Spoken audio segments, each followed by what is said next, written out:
দান প্রতিদান, রবীন্দ্রনাথ ঠাকুর। বড়গিন্নি যে কথাগুলা বলিয়া গেলেন, তাহার ধার যেমন তাহার বিষও তেমনি। যে হতভাগিনীর ওপর প্রয়োগ করিয়া গেলেন, তাহার চিত্তপুত্তলি একেবারে জ্বলিয়া জ্বলিয়া লুটিতে লাগিল। বিশেষত কথাগুলা তাহার স্বামীর উপর লক্ষ্য করিয়া বলা, এবং স্বামী রাধামুকুন্দ তখন রাত্রের আহার সমাপন করিয়া অনতি দূরে বসিয়া তাম্বুলের সহিত তাম্রকূট ধূম সহযোগ করিয়া খাদ্য পরিপাকে প্রবৃত্ত ছিলেন। কথাগুলা শ্রুতিপথে প্রবেশ করিয়া তাহার পরিপাকের যে বিশেষ ব্যাঘাত করিল, এমন বোধ হইল না। অবিচলিত গাম্ভীর্যের সহিত তাম্রকূট নিঃশেষ করিয়া অভ্যাসমতো যথাকালে শয়ন করিতে গেলেন। কিন্তু এরূপ অসামান্য পরিপাক শক্তি সকলের নিকটে প্রত্যাশা করা যাইতে পারে না। রাসমণি আজ শয়নগৃহে আসিয়া স্বামীর সহিত এমন ব্যবহার করিল, যাহা ইতিপূর্বে সে কখনো করিতে সাহস করে নাই। অন্যদিন শান্তভাবে শয্যায় প্রবেশ করিয়া নীরবে স্বামীর পদসেবায় নিযুক্ত হইত। আজ একেবারে সবেগে কঙ্কন ঝঙ্কার করিয়া স্বামীর প্রতি বিমুখ হইয়া বিছানার এক পাশে শুইয়া পড়িল এবং ক্রন্দনাবেগে শয্যাতল কম্পিত করিয়া তুলিল। রাধামুকুন্দ তৎপ্রতি মনোযোগ না দিয়া একটা প্রকাণ্ড পাশবালিশ আঁকড়িয়া ধরিয়া নিদ্রার চেষ্টা করিতে লাগিলেন। কিন্তু তাহার এই ঔদাসীন্যে স্ত্রীর অধৈর্য উত্তরোত্তর বাড়িয়া উঠিতেছে দেখিয়া অবশেষে মৃদু গম্ভীর স্বরে জানাইলেন যে তাহাকে বিশেষ কার্যবশত ভোরে উঠিতে হইবে, এক্ষণে নিদ্রা আবশ্যক। স্বামীর কণ্ঠে রাসমণির ক্রন্দন আর বাধা মানিল না। মুহূর্তে উদ্বেলিত হইয়া উঠিল। রাধামুকুন্দ জিজ্ঞাসা করিলেন, কি হইয়াছে? রাসমণি উচ্ছ্বসিত স্বরে কহিলেন, শোনো নাই কি? শুনিয়াছি, কিন্তু বউ ঠাকুরুন একটা কথাও তো মিথ্যা বলেন নাই। আমি কি দাদার অন্নেই প্রতিপালিত নহি? তোমার এই কাপড় চোপড় গহনা এ সমস্ত আমি কি আমার বাপের করি হইতে আনিয়া দিয়াছি? যে খাইতে পড়িতে দেয়, সে যদি দুটো কথা বলে, তাহাও খাওয়া পড়ার সামিল করিয়া লইতে হয়। এমন খাওয়া পড়ায় কাজ কি? বাঁচিতে তো হইবে, মরণ হইলেই ভালো হয়। যতক্ষণ না হয় ততক্ষণ একটু ঘুমাইবার চেষ্টা করো, আরাম বোধ করিবে বলিয়া রাধামুকুন্দ উপদেশ ও দৃষ্টান্তের সামঞ্জস্য সাধনে প্রবৃত্ত হইলেন। রাধামুকুন্দ ও শশীভূষণ সহোদর ভাই নহে, নিতান্ত নিকট সম্পর্কও নয়, প্রায় গ্রাম সম্পর্ক বলিলেই হয়। কিন্তু প্রীতিবন্ধন সহোদর ভাইয়ের চেয়ে কিছু কম নহে। বড়গিন্নি ব্রজসুন্দরীর সেটা কিছু অসহ্য বোধ হইত। বিশেষত শশীভূষণ দেওয়া থোয়া সম্বন্ধে ছোট বউয়ের অপেক্ষা নিজ স্ত্রীর প্রতি অধিক পক্ষপাত করিতেন না, বরঞ্চ যে জিনিসটা নিতান্ত একজোড়া না মিলিত সেটা গৃহিণীকে বঞ্চিত করিয়া ছোট বউকেই দিতেন। তাহা ছাড়া অনেক সময় তিনি স্ত্রীর অনুরোধ অপেক্ষা রাধামুকুন্দের পরামর্শের প্রতি বেশি নির্ভর করিতেন। তাহার পরিচয় পাওয়া যায়। শশীভূষণ লোকটা নিতান্ত ঢিলাঢালা রকমের, তাই ঘরের কাজ এবং বিষয়কর্মের সমস্ত ভার রাধামুকুন্দের উপরই ছিল। বড়গিন্নির সর্বদাই সন্দেহ, রাধামুকুন্দ তলে তলে তাহার স্বামীকে বঞ্চনা করিবার আয়োজন করিতেছে। তাহার যতই প্রমাণ পাওয়া যাইত না, রাধার প্রতি তাহার বিদ্বেষ ততই বাড়িয়া উঠিত। মনে করিতেন প্রমাণগুলো অন্যায় করিয়া তাহার বিরুদ্ধ পক্ষ অবলম্বন করিয়াছে। এই জন্য তিনি আবার প্রমাণের উপর রাগ করিয়া তাহাদের প্রতি নিরতিশয় অবজ্ঞা প্রকাশপূর্বক নিজের সন্দেহকে ঘরে বসিয়া দ্বিগুণ দৃঢ় করিতেন। তাহার এই বহু যত্ন পোষিত মানসিক আগুন আগ্নেয়গিরির অগ্নুৎপাতের ন্যায় ভূমিকম্প সহকারে প্রায় মাঝে মাঝে উষ্ণ ভাষায় উচ্ছ্বসিত হইত। রাত্রে রাধামুকুন্দের ঘুমের ব্যাঘাত হইয়াছিল কিনা বলিতে পারি না, কিন্তু পরদিন সকালে উঠিয়া তিনি বিরস মুখে শশীভূষণের নিকট গিয়া দাঁড়াইলেন। শশীভূষণ ব্যস্ত সমস্ত হইয়া জিজ্ঞাসা করিলেন, রাধে, তোমায় এমন দেখিতেছি কেন? অসুখ হয় নাই তো? রাধা মুকুন্দ মৃদুস্বরে ধীরে ধীরে কহিলেন, দাদা, আর তো আমার এখানে থাকা যায় না। এই বলিয়া গত সন্ধ্যাকালে বড় গৃহিণীর আক্রমণ বৃত্তান্ত সংক্ষেপে এবং শান্তভাবে বর্ণনা করিয়া গেলেন।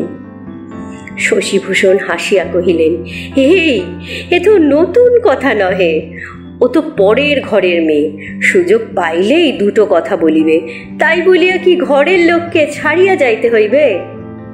কথা আমাকেও তো মাঝে মাঝে শুনিতে হয়, তাই বলিয়া তো সংসার ত্যাগ করিতে পারি না। রাধা কহিলেন, মেয়ে মানুষের কথা কি আর সহিতে পারি না, তবে পুরুষ হইয়া জন্মিলাম কি করিতে? কেবল ভয় হয় তোমার সংসারে পাছে অশান্তি ঘটে। শশীভূষণ কহিলেন, তুমি গেলে আমার কিসের শান্তি? আর অধিক কথা হইল না। রাধা মুকুন্দ দীর্ঘ নিঃশ্বাস ফেলিয়া চলিয়া গেলেন। তাহার হৃদয় ভার সমান রহিল। এদিকে বড় গৃহিণীর আক্রোশ ক্রমশই বাড়িয়া উঠিতেছে।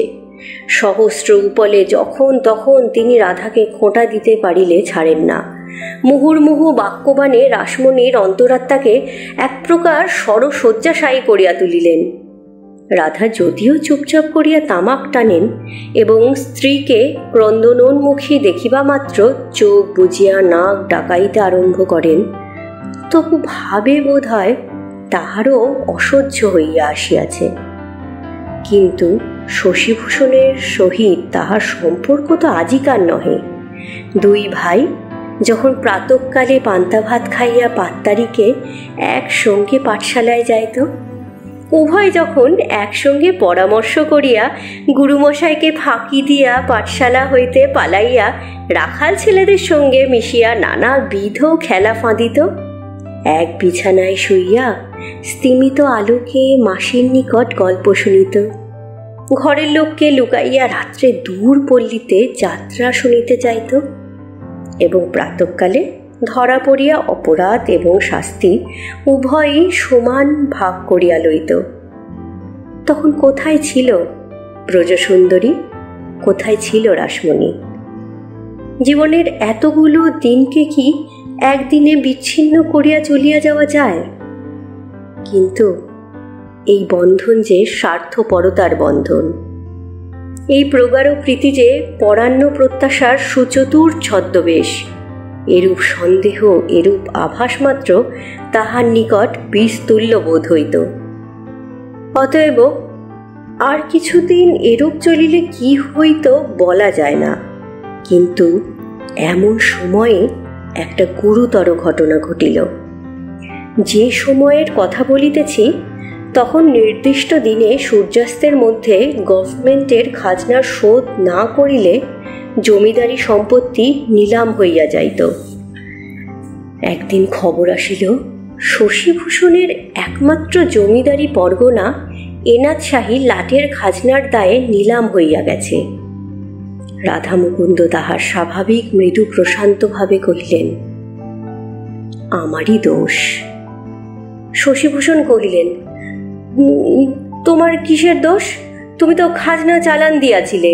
পথে যদি ডাকাত পড়িয়া লুটিয়া লয়, তুমি তাহার কি করিতে পারো? দোষ কাহার এক্ষণে তাহা স্থির করিয়া বসিয়া কোনো ফল নাই। এখন সংসার চালাইতে হইবে। শশীভূষণ হঠাৎ যে কোনো কাজকর্মে হাত দিবেন সেরূপ তাহার স্বভাব ও শিক্ষা নহে। তিনি যেন ঘাটের মাথা সোপান হইতে পিছলিয়া এক মুহূর্তে ডুব জলে গিয়া পড়িলেন। প্রথমেই তিনি স্ত্রীর গহনা বন্ধক দিতে উদ্যত হইলেন। রাধা মুকুন্দ এক থলে টাকা সম্মুখে ফেলিয়া তাহাতে বাধা দিলেন। তিনি পূর্বেই স্ত্রীর গহনার বন্ধক রাখিয়া যথোপযুক্ত অর্থ সংগ্রহ করিয়াছিলেন। সংসারে একটা এই মহৎ পরিবর্তন দেখা গেল। সম্পদকালে গৃহিণী যাহাকে দূর করিবার সহস্র চেষ্টা করিয়াছিলেন, বিপদকালে তাহাকে ব্যাকুলভাবে অবলম্বন করিয়া ধরিলেন। এই সময় দুই ভ্রাতার মধ্যে কাহার উপরে অধিক নির্ভর করা যাইতে পারে তাহা বুঝিয়া লইতে তাহার বিলম্ব হইল না। কখনো যে রাধা মুকুন্দের প্রতি তাহার তিলমাত্র বিদ্বেষ ভাব ছিল, এখন আর তাহা প্রকাশ পায় না। রাধা মুকুন্দ পূর্ব হইতেই স্বাধীন উপার্জনের জন্য প্রস্তুত হইয়াছিল। নিকটবর্তী শহরে সে মুক্তারি আরম্ভ করিয়া দিল। তখন মুক্তারির ব্যবসায়ে আয়ের পথ এখনকার অপেক্ষা বিস্তৃত ছিল এবং তীক্ষ্ণ বুদ্ধি সাবধানী রাধা মুকুন্দ প্রথম হইতেই পসার জমাইয়া তুলিল। ক্রমে সে জেলার অধিকাংশ বড় বড় জমিদারের কার্যভার গ্রহণ করিল। এক্ষণে রাসমণির অবস্থা পূর্বের ঠিক বিপরীত। এখন রাসমণির স্বামীর অন্নেই শশীভূষণ এবং ব্রজসুন্দরী প্রতিপালিত। সে কথা লইয়া সে স্পষ্ট কোনো গর্ব করিয়াছিল কিনা জানি না, কিন্তু কোনো একদিন বোধ করি আভাসী ইঙ্গিতে ব্যবহারে সেই ভাব ব্যক্ত করিয়াছিল। বোধ করি দেমাগের সহিত পা ফেলিয়া এবং হাত দুলাইয়া কোনো একটা বিষয়ে বড়গিন্নির ইচ্ছার প্রতিকূলে নিজের মনমতো কাজ করিয়াছিল। কিন্তু সে কেবল একটি দিন মাত্র। তাহার পর দিন হইতে সে যেন পূর্বের অপেক্ষাও নম্র হইয়া গেল, কারণ কথাটা তাহার স্বামীর কানে গিয়াছিল এবং রাত্রে রাধা মুকুন্দ কি কি যুক্তি প্রয়োগ করিয়াছিল ঠিক বলিতে পারি না। পরদিন হইতে তাহার মুখে আর রা রহিল না, বড়গিন্নির দাসীর মতো হইয়া রহিল। শোনা যায় রাধা মুকুন্দ সেই রাত্রেই স্ত্রীকে তাহার পিতৃভবনে পাঠাইবার উদ্যোগ করিয়াছিল এবং সপ্তাহকাল তাহার মুখ দর্শন করে নাই। অবশেষে ব্রজসুন্দরী ঠাকুরপোর হাতে ধরিয়া অনেক মিনতি করিয়া দম্পতির মিলন সাধন করাইয়া দেন এবং বলেন, ছোট বউ তো সেদিন আসিয়াছে, আর আমি কতকাল হইতে তোমাদের ঘরে আছি ভাই। তোমাতে আমাতে যে চিরকালের প্রিয় সম্পর্ক, তাহার মর্যাদা ও কি বুঝতে শিখিয়াছে? ও ছেলে মানুষ, ওহাকে মাফ করো। রাধা মুকুন্দ সংসার খরচের সমস্ত টাকা ব্রজসুন্দরীর হাতে আনিয়া দিতেন।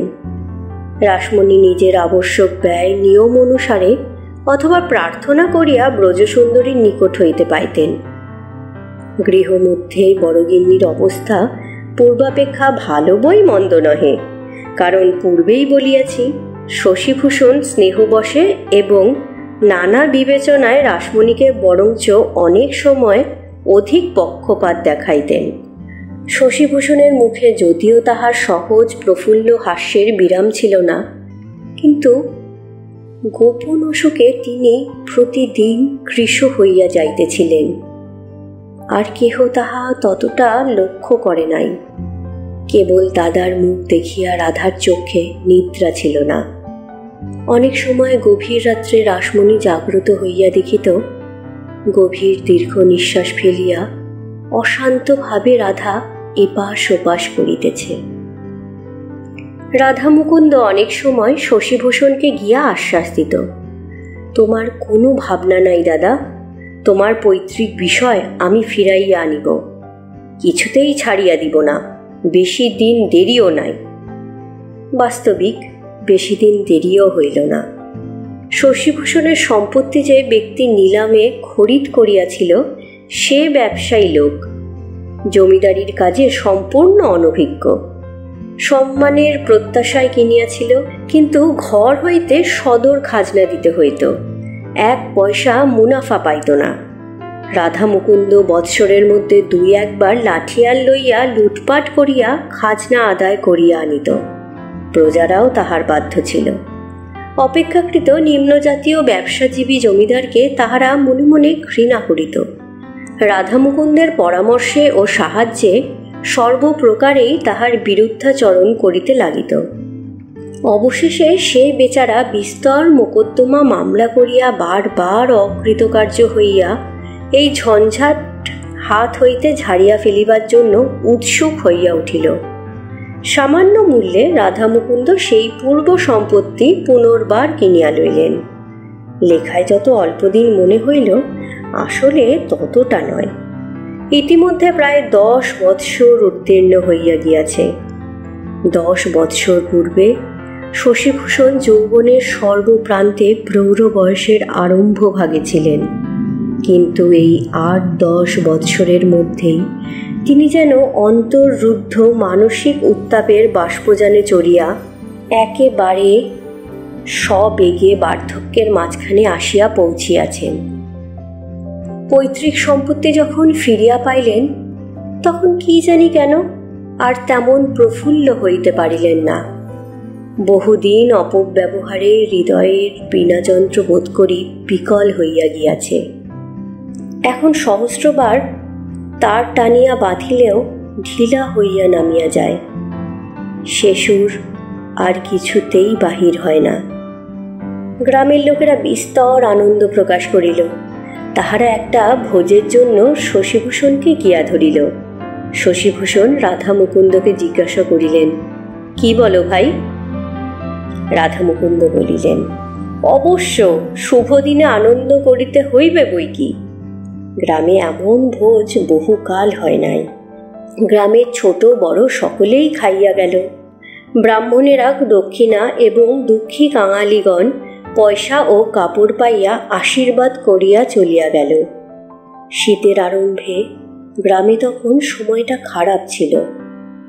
তাহার উপরে শশীভূষণ পরিবেশনাদি বিবিধ কার্যে 3-4 দিন বিস্তর পরিশ্রম এবং অনিয়ম করিয়াছিলেন।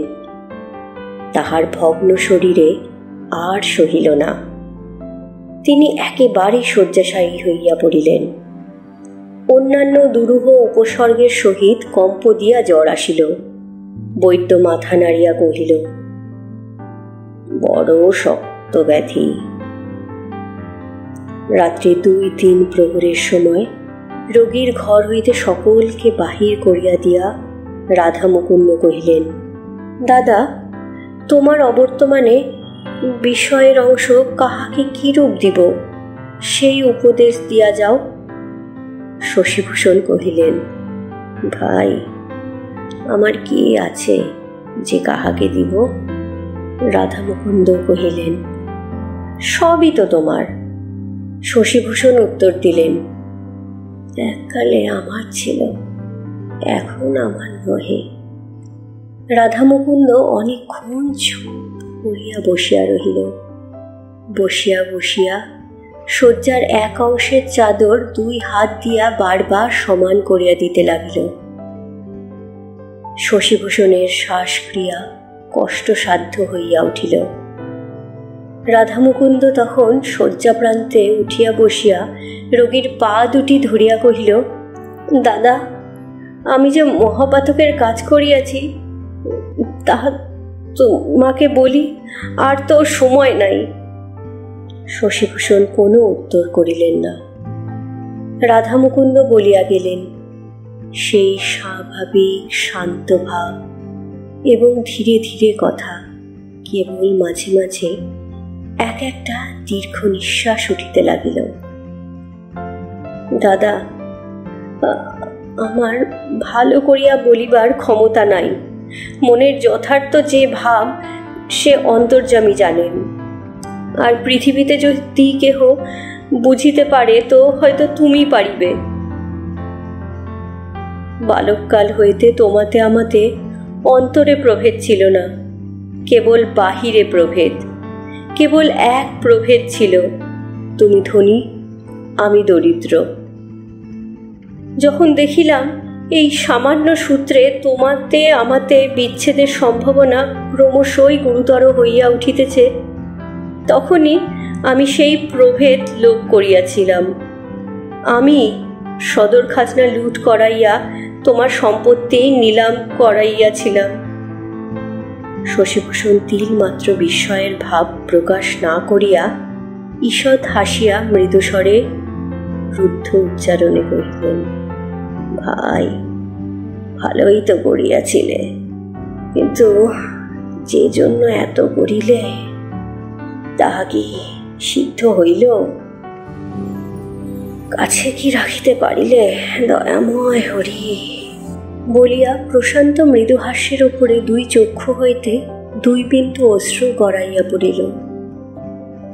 রাধা মুকুন্দ তাহার পায়ের নিচে মাথা রাখিয়া কহিল, দাদা, মাপ করিলে তো? শশীভূষণ তাহাকে কাছে ডাকিয়া তাহার হাত ধরিয়া কহিলেন, ভাই, তবে শোনো, এ কথা আমি প্রথম হইতেই জানিতাম। তুমি যাহাদের সহিত ষড়যন্ত্র করিয়াছিলে তাহারাই আমার নিকট প্রকাশ করিয়াছে। আমি তখন হইতে তোমাকে মাপ করিয়াছি। রাধা মুকুন্দ দুই করতলে লজ্জিত মুখ লুকাইয়া কাঁদিতে লাগিল। অনেকক্ষণ পরে কহিল, দাদা, মাপ যদি করিয়াছ তবে তোমার এই সম্পত্তি তুমি গ্রহণ করো, রাগ করিয়া ফিরাইয়া দিও না। শশীভূষণ উত্তর দিতে পারিলেন না। তখন তাহার বাকরোধ হইয়াছে। রাধা মুকুন্দের মুখের দিকে অনিমেষ দৃষ্টি স্থাপিত করিয়া একবার দক্ষিণ হস্ত তুলিলেন। তাহাতে কি বুঝাইল বলিতে পারি না, বোধ করি রাধা মুকুন্দ বুঝিয়া থাকিবে।